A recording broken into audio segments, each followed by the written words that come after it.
out there, we are approaching our panel discussion of our marketing experts. You guys have had a bunch of questions in the chat. It's not too late to get them in. Certainly during the live session of it, you can ask questions. We'll be monitoring the chat. And then also, we're doing our big giveaways after the panel discussion. So make sure you stick around to see who the winner will be of the $11,000 towards a new Oozle Media website. We also have a giveaway from Lightheart Sanders. They're going to be giving away some Visa gift cards. So money talks. Okay. We're going to get into it. This next session, it's the marketing panel, Level Up Your Beauty School, Expert Insights with Oozle Media's leadership. You've heard from all of them today, and we've been collecting your questions. Now you get your answers. Join us for an illuminating finale at the Beauty School Summit featuring a dynamic 30-minute panel Q&A session with Oozle Media's experienced director, team, and moderated by Stephanie Carter, Oozle's COO. As part of our Level Up Summit theme, this session assembles Oozle Media's directors to share invaluable advice and forward-thinking strategies tailored for beauty school excellence. Tapping into questions from our community, we'll delve into advanced marketing, operational enhancements, and growth tactics to help you ascend to the next level. This is your chance to interact directly with industry pioneers and unlock actionable insights that can transform your institution. If you got marketing questions, this is the time to ask them. We're going to wait for their camera to turn on. Actually, Chris, can you hear us first? I'm going to get the camera going, but can you hear us okay? Yeah, we can hear. I can hear you. A test from back here. We still good? Sounds good to me. Yeah. Perfect. Sweet. Ooh, there we go. Are we good? Hang on. Let me just adjust the camera here. Can you see everyone? We can see everybody. We can hear you. Yep. Y'all look great at the Oozle Media headquarters here in South Jordan, Utah. Woo! We got a team here of experts. I mean, in the room, if you're talking beauty school marketing years of experience combined there, it's got to be decades. Yes. Yeah. No, I was just saying, these are definitely marketing leaders at Oozle. I've had the privilege of working with these folks basically the entire time I've been at Oozle. And chances are, if you have worked at Oozle, if you have ever been an Oozle client or worked with Oozle, these folks have worked on your school as well. They've done great things for you. So I'm excited to get in and pick their brains and let them answer some questions that we've got today. Thanks, Chris. All righty. Let's get into it, shall we? Lay it on us. Okay, so I'm going to open with a question. I'm going to do kind of a round robin. Everyone's going to get one answer to this, all right? And then we're going to go to some specific folks for specific topics. But the question that we're going to open with is, if you were talking with a school and you could only share one thing that they could do to increase their leads or enrollments, what would you tell that school to do? Pat? So the number one thing that I end up telling schools every single time is get more reviews. And that's specifically on Google and Facebook, but that's definitely the biggest thing for me. Cool. Okay, so Patrick's going with reputation management. How about you, Parker?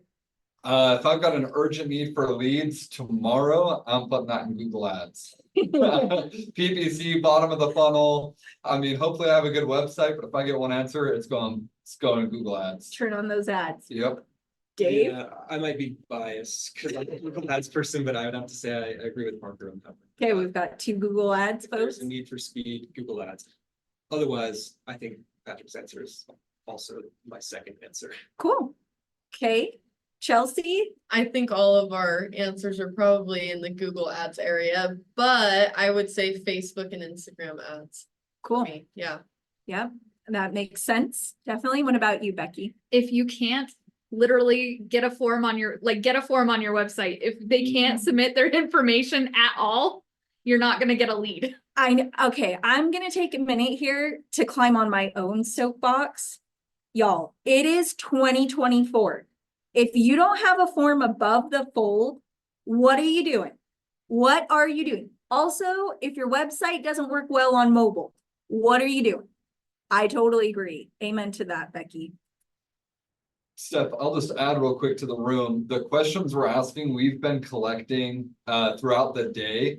But if you have questions, Patrick is sitting here with a laptop, not to ignore you guys, but rather he's got your chat open. So if you have additional questions, I can't promise we'll get to everything. We're going to try and answer as many that have already come through throughout the day, but we are monitoring the chat from where we're sitting. And again, we're going to try our best to get to as many things as possible. Yes, yeah. Now, one of the things that came up earlier today, it was sort of mentioned in passing, but it caught a lot of people's attention, which I'm glad that it did, because this is like, I think, a pretty impressive feat.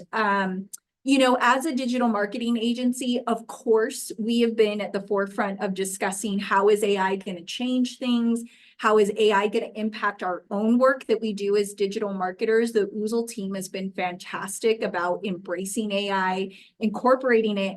And a lot of folks out in the audience perked up when they heard that Oozle has some sort of AI chatbot that checks compliance or looks to make sure things are compliant. So a lot of folks asked about that, chatted us saying, hey, what's this thing? I want to hear more about that. Pat, do you want to start with telling the story behind that? Yeah, so this is as we were kind of delving more into ChatGPT and its capabilities and the AI functionality, we realized that it could be repurposed to help us speed up some of our processes and help us be a little bit more clean in what we do. And so we've been keeping track of manually in a Google Doc with a lot of information that we had compiled over years of working with a lot of different beauty schools. And we use that doc internally to train our employees or anyone else who kind of works with us. Mm-hmm. And especially with our content writers in particular, because that's where we feel it the most, but also on social media and in the paid ads realm. And so I was looking at that and I realized that we can plug in that information into a custom GPT, which would then be able to do some of that hard work of hard lifting of us of our editing of anybody who's editing. And so ChatGPT, if you go into the settings and you're a paid subscriber, you can actually create your own custom GPT for pretty much anything. And so uploaded that information as well as a few tweaks as we went along, just kind of as we go. And it's not perfect. It does a pretty darn good job, as Parker mentioned. Still need humans. Yeah, you still need a person. Like Parker's noted one that was like comprehensive. Like some schools are okay with it, some of them are not. And we try to be pretty rigorous on our standards with it. But it takes a lot of the guesswork out of it is the really nice part. And we can upload full on content docs, or we can upload an email or pages of information and just say, just make this compliant. And Yeah. it'll take out the information that was not compliant and plug in something that is compliant as a replacement. Really helps speed up the jobs. And it's really something that the reason why it works well, I think in particular, is because we have years of experience working with schools that we just kind of dump that into a data learning algorithm and said, please do more of it. Yeah, I want to chime in a little bit because I remember playing with it too. So what you are literally doing is that you are giving it a data library to pull from. So you could literally do this with your school. Like you could literally plug in your school catalog, like from start to finish, and say, this is who I am. This is what I offer. Here are the hard details of the programs, and then generate content that is so specific to you because you created a bot that only knows you. Right. Now, On the free or on the paid version. On the On the paid paid To version. be clear, and yes, I think that is great. The crude version of that is what I showed, copying and pasting the program page Correct. and giving it a little bit of context. But yes, if you had the paid version, you could make a just like we have our compliance guru, you could make a my beauty school name guru and feed it your catalog and all the information in a more meaningful way and give it context to what those things are rather than just copying and pasting things in. And it will follow the rules of what it knows based on what you fed it kind of behind the scenes. You don't have to go in every time and tell it, this is me, this is what I need you to do. Now, Parker, I've heard that despite being able to do that, OpenAI is not recommending that people use this like in a client-facing way. like somebody creating a chatbot to answer students' questions about their school, but maybe we'll get there in the future. I don't know. What are your thoughts about that? I mean, absolutely, I think we're gonna get there. Right, what we want to avoid is these, there's a couple of horror stories. You've got, I think, Air Canada and then a Chevrolet dealership in the Midwest, both of which, the Air Canada one was interesting because they lost a lawsuit where they tried to argue that the chatbot was not a representative of their company, which had promised a bereavement refund on a ticket that was purchased. And then someone had negotiated an interest rate with the chatbot on a Chevrolet pickup truck. And I believe that that dealership was also forced to basically honor or pay up the difference on what their chatbot had committed because the chat was a representative. And so at this point, I would not recommend schools use AI only chat features. Unless it's like a restricted box, that it can only answer X amount. Correct. Now, one of the things you could do, and I think in my QR code that I gave out earlier, there may be something along these lines, is you could actually create a script that you want outsourced partners. So it's a lot cheaper. There's companies out there. I know we work with Ron from Robert's company. I don't remember it off the top of my head, but there are companies that outsource to other countries and they're real employees that have a script that they follow. And you could have ChatGPT come up with a really comprehensive script for what you want it to be able to answer using those frequently asked questions and things like that and give it a guideline while still having the safety net of a real human that knows when to pass it along to your admissions team or the actual business. And that is the go-between. But I do think we're rapidly, like I said on my presentation, we're at the worst AI is ever going to be. It's only going to get better and it's getting better every day. So, you know, someone watching this a year from now might be like, wow, that's such an archaic take. And I'm fine with that. Yep. We're in a time of innovation. That's awesome. Well, another thing that we saw come up multiple times in the chat, I thought this was really interesting. Despite concerns around a TikTok ban, obviously all of us know that the younger generation is there and schools want to tap into that. However, it does sound like from comments you all have made that some of you have tried this and you're still trying to figure out exactly how this should look like, exactly how it should work. There's some pros and cons. There's some concerns that maybe if I put something on TikTok, how can I be sure that students who could actually attend my school are seeing my content? You know, do I need to wait a little while before I do this? Chelsea, I'm going to start with you. What's your advice to schools that are trying to understand how should we show up on TikTok? How can we incorporate it in our marketing? Yeah. I mean, first things first, if you're just getting started, maybe kind of go look at your competitors and see what they're doing first. See what kind of videos are getting engaged with on their profiles and whatnot as well. And kind of search for what is trending sounds or trending video types, and maybe trending dances that TikTok is kind of promoting out there. And that's a way to just get started creating content.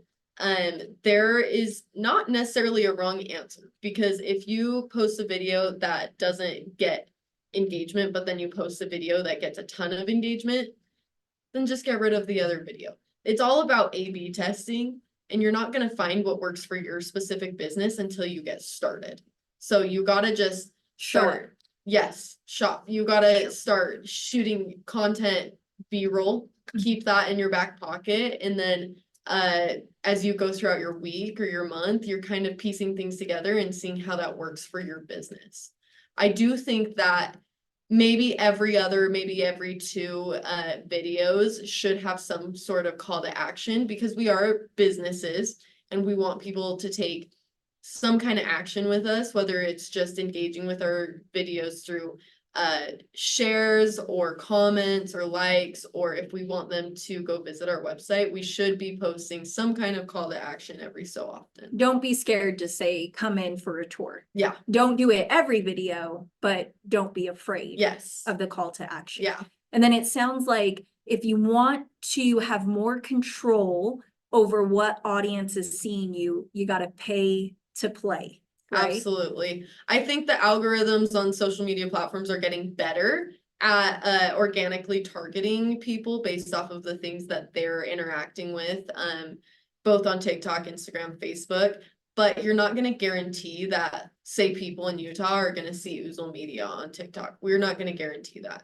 And So the paid version of all of that is going to guarantee it, and push it out to the people, That you want. sending out the right message at the right time. Yeah. So to the right people. Awesome. Yeah. Anyone else want to add to that about how schools should show up on TikTok or advice for TikTok marketing for schools? You know, for a lot of small businesses, TikTok is a little bit daunting. Even for us as an agency, you know, the best TikTok content is going to be filmed at your school. And we're just, frankly, most agencies aren't going to go to your school every day and film that new, or there's going to be an enormous cost to do so. And the ones that are doing it well are hiring, you know, part-time help, be that family members that comes with its own set of risks, or we've got one client that gets interns from the local college that seems to be doing quite well. But you've got an early adopters advantage right now. If you're getting into TikTok, it's very likely that you're one of the only beauty schools in your market doing TikTok. And if you're doing it well, you're definitely the only one in your market doing it well. And so it's kind of like what we're seeing right now with Google Ads. I think we've seen some clients, long-term clients, kind of making different marketing decisions because Google Ads are not performing in the way that they used to. And I think they're trying to find why, whether that's an agency partnership or Google Ads, or the truth is people who joined us as an agency 10 years ago were probably some of the first people putting up real dollars in their market on Google Ads. And now there's hardly a business, a brick and mortar business not doing Google Ads, and it's more expensive for everyone. And this data is confirmed by not just in the beauty industry, but across all industries by a number of outside reporting agencies and parties.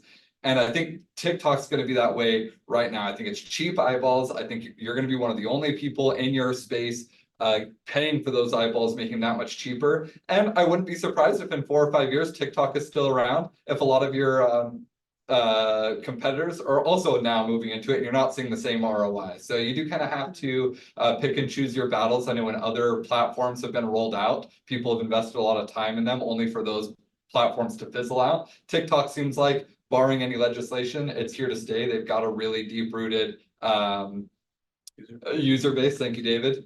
So that would be my take on that is you're probably going to get some cheap eyeballs. It's going to be, you know, fast and loose right now. And if it sticks around, I think competitors are going to move in as well. And it's going to get more expensive and more competitive. Yeah, I think that that's a really great point. I think that's something that I've heard come up with Oozle clients, not only Oozle clients, but I've heard this at basically every conference I attend. You know, people are asking, why do things feel like I'm getting less for my marketing dollars? And I think that that's a really good point, Parker, to talk about how, you know, I remember back in 2015, when I started at Oozle, a lot of schools weren't on Instagram. Instagram advertising wasn't really a thing at that point. Everybody was trying to get Facebook ads up and going. And now it's like unfathomable to think a school wouldn't be on Instagram or wouldn't be running ads on Instagram. And because of that, the price has gone up. So I do think, you know, maybe general Oozle sentiment is like, show up on the marketing channels, but also be prepared over time to understand that everyone else is going to start showing up and you're going to have to invest more. And it's going to start to feel like this is where we say it's lead bullets, not silver bullets, right? When it comes to marketing. Maybe silver for a little while and ride that wave while you can, but it's going to end. And I don't think people should be afraid of irrelevant traffic. I just thought of this where there is a Texas realtor who shows up on my For You page he sells houses he can't afford. And obviously I'm not in Texas, we're in Utah, and I'm not in the market for Texas, but I did also see one where he's like, hey, no, I actually sold a house. And so it's like, even though he's not getting 100% relevant traffic, if even only 10% of that traffic is relevant, maybe that's still a worthy investment. Yeah, if one student came from you posting on TikTok, I think someone would say like, yeah, that's one extra student that we wouldn't have had. We do, like, at what point does that become worth it to us? At what point do we argue like, yeah, we should probably be investing or thinking about this? And on top of that, if you are getting more traffic, you're getting more likes, more comments, more users, more people viewing your site. The same thing applies on Google. If you're getting more traffic, even if it's from relevant sources, Google's going to see, oh, this is a good website, or oh, this is a good social media account. And the algorithm is more likely to favor you as you continue growing, which makes you more likely to show up for those in your local area. So it's not wasted per se. because it does help you in aggregate. Right, rising tide lifts all boats, so to say.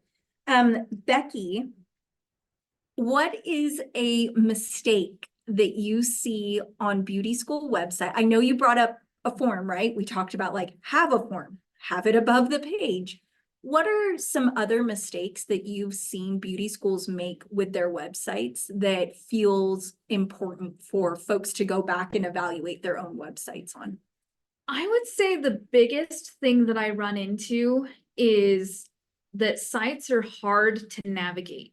If you can't figure out what programs they offer, how to enroll, how to contact somebody, that is the biggest thing that I think I see when I go to a website and I'm like, I have no idea what they offer. Yeah. That is honestly the biggest thing. And that's really why it's such a focus, where it's like, who are you? What do you offer? Why should I choose you? Like, it doesn't have to be fancy. It doesn't have to have graphics that zoom in or zoom out.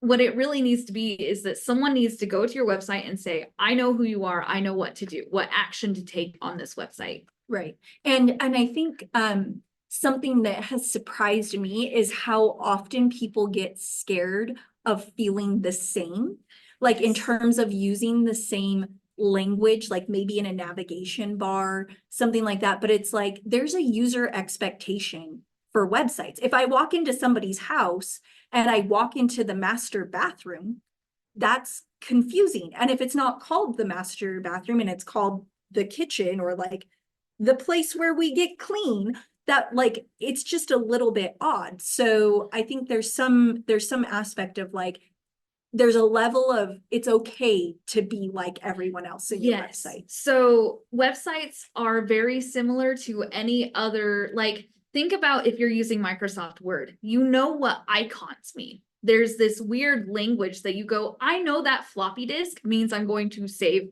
my document. Websites are actually very similar, where you say, I know the nav bar is where I'm going to make choice, like choose where I want to go. I know there's going to be a logo and I know there's going to be a contact us button on the right. Right. And it's like, these are standards that people expect out of their website. And when it differs, then it makes it harder to use and therefore more likely to be like, well, I can't find what I'm looking for. I'm out. Right. Because we know, all of us, right? This isn't just a generational thing. The internet's been around long enough that all of us are like, if I have to wait more than 3 seconds to get something, I'm out. See ya. Must be broken. Yeah, Exactly. Yes. Yeah. Yes. We have this expectation that things are fast. Yes. And that we know how to get to where we need to go. Yes. Because the layouts and the way we use websites are similar. In 2024, we all have certain expectations of how any website across any industry is going to work. Yes. Dave, speaking of marketing in this year, Google recently announced that they are pushing back the cookies going away. And we've heard things, I don't know if you all have heard this, of course, this is probably a bigger topic in the digital marketing world, but basically, you know, we know there's an emphasis on privacy, on how to ethically make sure that someone gets relevant marketing. How do you recommend our audience, beauty school owners think about a cookieless world, so to say? Yeah, so I can't take credit for this entirely. I think Patrick was maybe mentioning it to me earlier, but Google, it's important to Google to make their system work and to give the user the information that they're looking for.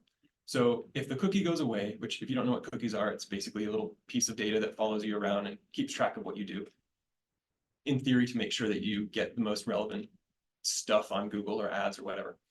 So Google cares.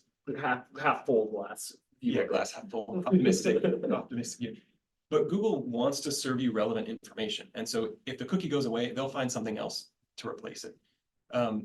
They did, just like you said, push that back. It was supposed to be happening, I think, this summer. And now they've said, oh, we're not going to do it until 2025. The reason they're pushing it back, in my opinion, is because they haven't found a good solution yet. And so they're going to just keep kicking that can down the road until they figure out what to do. So if I'm being entirely honest, it's not something that I'm worried about. Especially on something like search that I do most of. The targeting is the keyword, right? And that's the biggest signal that you're giving Google, and that's not going to change with or without a cookie. You're still typing in the search term, and you're still getting an ad based on what your query was. So I'm not too worried about the cookies going away. I think there will be a solution to replace it when it happens. I think that that's where we come back to maybe like good marketing is good marketing, right? Like before cookies and post cookies, there are certain fundamental marketing truths that will still be around. You got to have a good website. You need to show up on social media. You need to show up on search ads. You need to have relevant messaging. Yeah.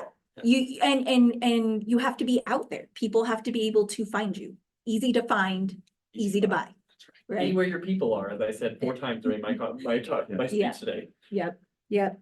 Well, Pat, were there any additional questions from the chat that I have some other ones, but we're coming up a little bit on time. Morgan already took care of one of them, so Oh. we can continue on. Perfect. We've got a question for Pat, if you don't mind.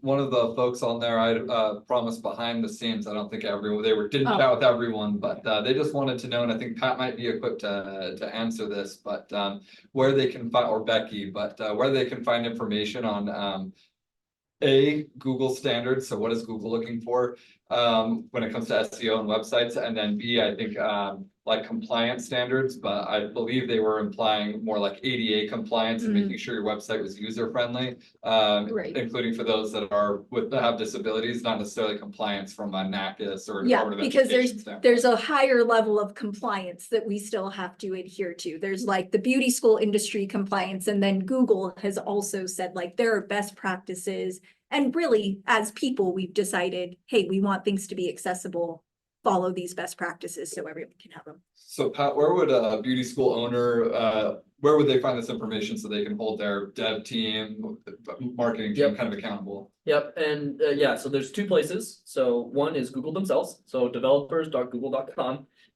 has their own kind of set of compliance standards. They also release updates for like SEO updates from the algorithm and from just kind of like general like post announcements, things like that. Sometimes Google is slower to announce things than the SEO experts will catch them that are following it minutely. And so I tend to follow places like Search Engine Land and moz.com. Those tend to be my 2 places that I go to. And then for compliance stuff for like ADA, ada.gov is your best friend there.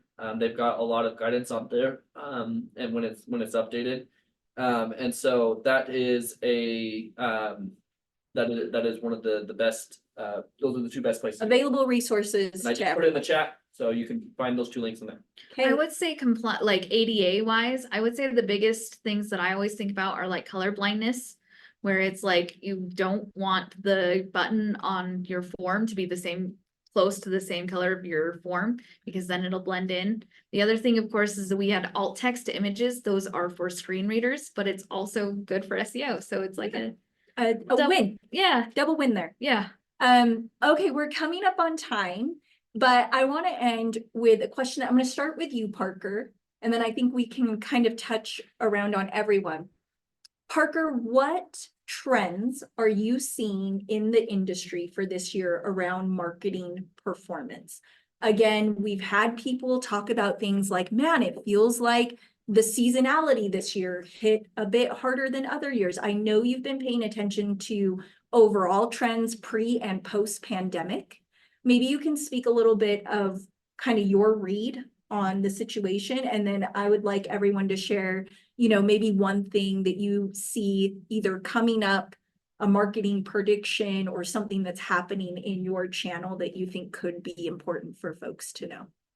Yeah, this is a great question. And I spend a lot of my time pulling data, lead to enrollment reports, things like that, looking at leads across all of our clients. This is, several hundred, over 100 locations, campuses, things like that, all the reports from my team that we're pulling for current clients. And then even what I'm hearing schools say, like that are working with our business development team and sharing with them, we've got reports that we're looking at from other agencies. So I feel fairly confident saying that generally, on average, a lot of the trends we're seeing for this year are down compared to last year. I think there's a little bit of a difference in consumer spending habits. Again, there's we were riding the high of the stimulus money, and then in our industry, the beauty industry, it was very hands-on, and so it was hit very hard during a lot of the closure states were doing, and there was a lot of pent-up demand. So as those closures started loosening and restrictions started loosening, you had the people that were going to enroll in that year anyways, applying to enroll. And then you had the people that put off their education and they're moving to the beauty space for a year or 2 years that came. So what we see is this really big spike in demand from that. And then I think last year in particular, 2023 was a good year riding off that. People were generally optimistic, but as interest rates have come up and people are financing their education, tightened up their discretionary spending because of inflation and spending habits around groceries and just like living, being alive. I think a lot of industries are feeling that this year. I think it's really good to compare your data year over year, but I'd also look at a normal year like 2019 that was really good. We'd had years of a great economy for a long time kind of leading up to that. 2019 was definitely a high point for a lot of the schools that we've worked with. And 2023, in most cases, beat that by a long shot. And I think a lot of people are feeling like, oh, we have to have this forever perpetual growth, and 2024 isn't that compared to 2023. But I would say overall, like 2024 is not a bad year. It's just not as good as last year. So again, like I said, we've had some long-term clients reevaluating their strategies.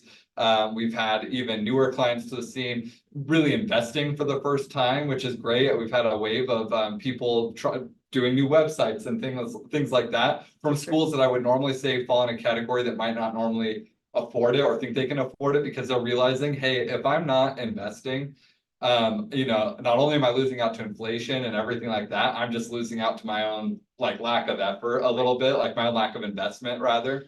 And so I think a lot of people are kind of feeling that it's just, you got to work a little bit harder to get the same results, and you got to work a lot of bit harder to get better results. But stay maybe like, again, I like that. Yes, it's important to look year over year, but it's also, and we've been doing this at Oozle because it has been interesting. I mean, during the pandemic, even before the pandemic, we had these years of data. And so it's been interesting to look at the past 5 years, the past 6 years, and really see the bigger picture of what that's looking like as far as trends for school leads, enrollments, and marketing spend. Awesome. Well, we are going to wrap up, but we're going to go real quick. Again, this is going to be rapid fire for Pat, David, Chelsea, Becky. One thing that you think is like going to be big this year in marketing, or that schools should pay attention to? AI and content in particular is going to be the big thing, and it will continue to be a thing. Like Parker said, AI is the worst that it's been, and it will get better. And Google just did their big algorithms continue to do algorithm to get rid of updates people based around AI and that. integrating that. And so the advice there is, if what you can make, AI can make just as well or better, don't make it. Make it better than AI. You're a human, you can do it. Yeah. So maybe it's, yes, go to AI, get an 80% lift, but that other 20% that's being touched by a human, make it good. Yep. Make it the best it can be. Be personable. Make it to who you are and what your brand stands for. Take a stance on something. Be personable. Just don't be lazy about it. Work harder. Yeah. Work a little harder, because AI doesn't mean you get to check out. Yeah, everything is easier. Don't use it as a crutch. Yeah. Okay, David? Yeah, I think sort of what was alluded to already, on Google Ads anyway, things are just getting more competitive, and that's gonna happen. And like everything, Google Ads is not immune to inflation. And you're gonna have to spend a little bit more each year to get the same results.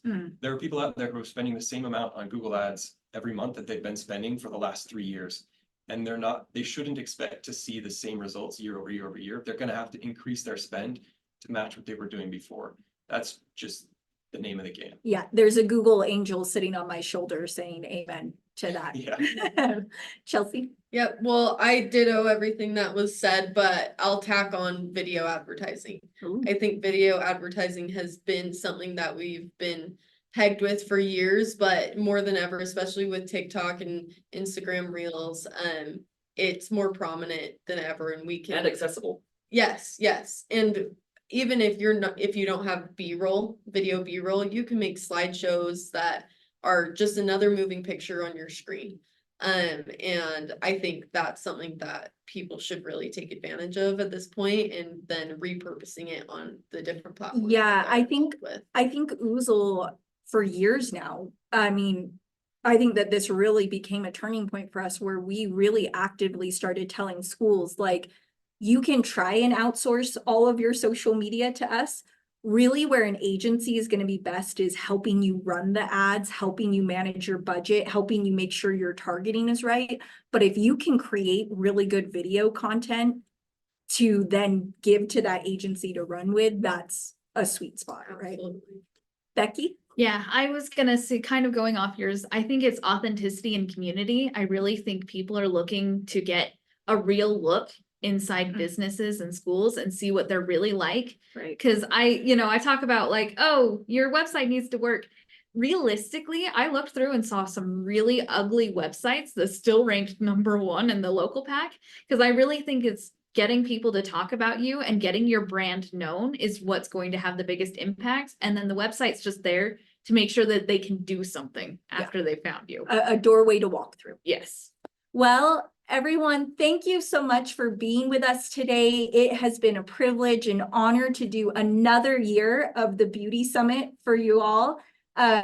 Record year for registration. I think I put that in the chat, but I just want to celebrate that again, yay.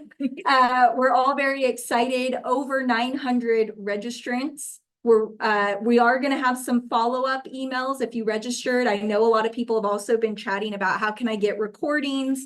How can I get slides? We will be working on an on-demand library and you all will be the first to know. It when always it's up. takes a little bit. It's a lot of work. I Even promise. with AI, it's still a lot of work, guys. Chris, Yeah. back to you. Coming in Yes. there with you, everybody. I'm doing the run. I'm doing the run. Yeah, so thank you so much, expert panel, Oozle Media, come to the table, trying to share as much good information as we can to be helpful to the industry. So a lot of good topics, good answers. Thank you so much, you guys, Oozle Media. And it's not over. We're still doing some giveaways here. But before we do that, again, thank you to all of our sponsors, Borboleta, Lashes, Prestige, SIS, Pivot Point, Lead Squared, Lightheart Sanders, Beauty as a Business, of course, Oozle Media. And then before we do these giveaways, want to personally thank the Oozlers who've been involved in making the Beauty School